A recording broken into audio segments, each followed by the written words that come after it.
પ્રભુનો આભાર માને ફરી એકવાર આજના સુંદર દિવસને માટે કે ઈશ્વરે આ સુંદર દિવસ મારા અને તમારા જીવનમાં આપણને બાઇબલ જે બાબત બતાવે છે એ ફરી એકવાર તમારી આગળ રજૂ કરતા પ્રભુનો બહુ જ આભાર માનું છું કે દેવનું વચન અને પવિત્ર આત્મા મને જે બાબત બતાવી તે તમને જણાવું છે. અને ચોક્કસપણે ઈશ્વર અને પવિત્ર આત્મા તમારી સાથે આ વચન દ્વારા વાતચીત કરશે.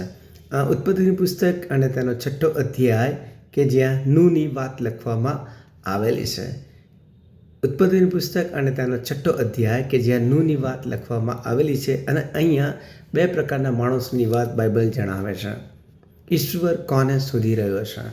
આજનું વચન કે જેનું ટાઇટલ હું કદાચ જણાવું અને એ તો એ છે કે ઈશ્વર કોને શોધી રહ્યો છે. ઉત્પત્તિનું પુસ્તક તેના 6ઠ્ઠા અધ્યાયને અને તેની 1-7 કલમ જો તમે વાંચો તો ત્યાં બાઇબલ એવું કહે છે કે ઈશ્વરે માણસને ઉત્પન્ન કર્યું અને એ માણસોમાં બે બાબતો આવી અને એ બાબતો એ છે કે તેમનામાં દુષ્ટતા વધી અને પાપ વધ્યું. દુષ્ટતા અને પાપ, અને જેના કારણે બાઇબલ એવું જણાવે છે કે પ્રભુ એવું કહે છે કે આઈ એમ સોરી, મને બહુ જ દુઃખ થયું, મને પશ્ચાતાપ થયું કે મેં માણસોને ઉત્પન્ન કર્યા.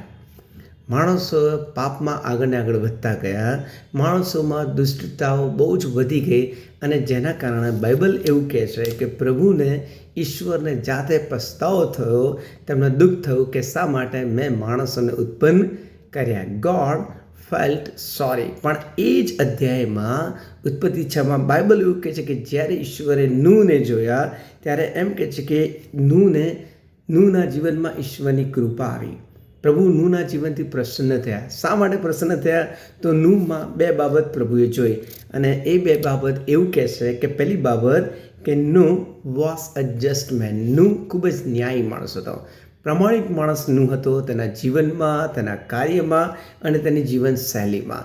અને જેના કારણે પ્રભુ તેનું જીવન જોઈને બહુ જ ખુશ થયા કે નૂહ પ્રમાણિક હતો. અને બીજી બાબત નૂહના જીવનમાં ઈશ્વરે જોઈ અને એ તો એ હતી કે નૂહ ઈશ્વરની સાથે ચાલનારો માણસ હતો. બાઇબલ એવું કહે છે કે નો વોક વિથ ગોડ. નૂહ ઈશ્વરની સાથે ચાલતા હતા. બહુ જ અદ્ભુત બાબતો. આ જે ઉત્પત્તિનું પુસ્તક છે તેનો 6ઠ્ઠો અધ્યાય, એ 6ઠ્ઠો અધ્યાય આજે પણ આપણા જીવનમાં લાગુ પડે છે 2025માં. કારણ કે આપણી આજુબાજુ બાઇબલ કહે છે તે પ્રમાણે કે માણસો અને જગત દુષ્ટતાથી ભરેલું છે, માણસ અને જગત પાપથી ભરેલું છે.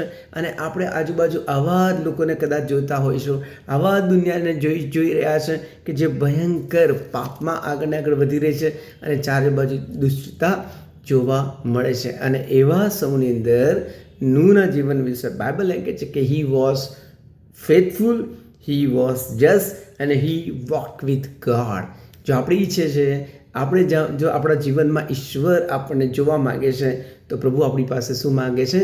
જીવનની પ્રમાણિકતા અને આપણે ઈશ્વરની સાથે ચાલે. જરૂર છે કે આપણે જગતની દુષ્ટતામાં ન ચાલે, જરૂર છે કે આપણે જગતના પાપમાં ન જીવન જીવીએ, પણ આપણામાં દરરોજ ને દરરોજ પ્રમાણિકતા પ્રભુની પાછળ ચાલવામાં આગળ ને આગળ વધતી જાય. આજે આપણે આપણી જાતને પ્રશ્ન પૂછીએ કે શું હજુ પણ હું પાપમાં અને દુષ્ટતામાં જીવન જીવી રહ્યો છું?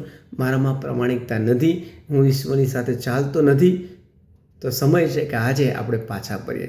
સમય છે કે આપણે પ્રભુ ઈશ્વરની પાસે આવે. અને બાઇબલ એમ કહે છે કે તમારા, મારા અને જગતના સઘળા પાપોને માટે પ્રભુ ઈસુ ખ્રિસ્ત મૃત્યુ પામ્યા. તેમણે આપણા પાપ લઈ લીધા કે જેથી કરીને આપણી અને દેવની વચ્ચે સમાધાન થાય અને આપણામાં એ પ્રમાણિકતા આવે, આપણે દેવની સાથે ચાલે. જો હજુ પણ આપણને વિશ્વાસ નથી, હજુ પણ આપણે પાપમાં જીવીએ છીએ, હજુ પણ દુષ્ટતામાં છે, તો આજે સમય છે કે પ્રભુને કહે કે લોર્ડ, હું આજથી તમારી સાથે ચાલવા માગું છું. અને બાઇબલ એમ કહે છે કે જ્યારે નૂહ પ્રમાણિક જીવન જીવ્યા, નૂહ જ્યારે દેવની સાથે ચાલ્યા અને જ્યારે ભયંકર એમ કહે છે કે એ પૂર આવ્યું, એ પાણી આવ્યા, ત્યારે નૂહ અને તેનું કુટુંબ બચી ગયું. ઈશ્વર આજે આપણને બચાવવા માગે છે. ઈશ્વર આજે આપણા કુટુંબને બચાવવા માગે છે.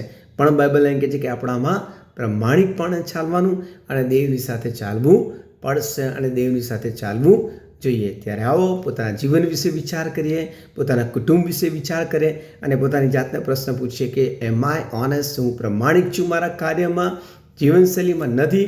તો પસ્તાવો કરીને પ્રભુને કહે કે પ્રભુ, પ્રમાણિકપણે ચાલવાને માટે મને હિંમત અને શક્તિ આપો અને દેવની સાથે આપણે ચાલીએ. કારણ કે બાઇબલ બહુ જ અદ્ભુત વચન આપે છે. દેવ વચન આપે છે કે જુઓ, હું તમારી સાથે છું. પ્રભુ આપણી સાથે ચાલવા માગે છે. બસ એક જ પ્રશ્ન કે શું હું પ્રભુની પાસે ચાલવા માગું છું? તો પ્રભુની પાસે પાછા આવીએ, સમયનો ઉપયોગ કરે. અને બાઇબલ એમ કહે છે કે પ્રભુ કોને શોધી રહ્યો છે, અને પ્રભુ જ્યારે શોધે ત્યારે આપણે પ્રભુને મળીએ અને પ્રભુ આપણા જીવન દ્વારા પ્રસન્ન થાય. ફ્રેન્ડ, એકવાર પ્રભુ આ વચન સમજવાના માટે સહાય અને મદદ કરે. આમેન.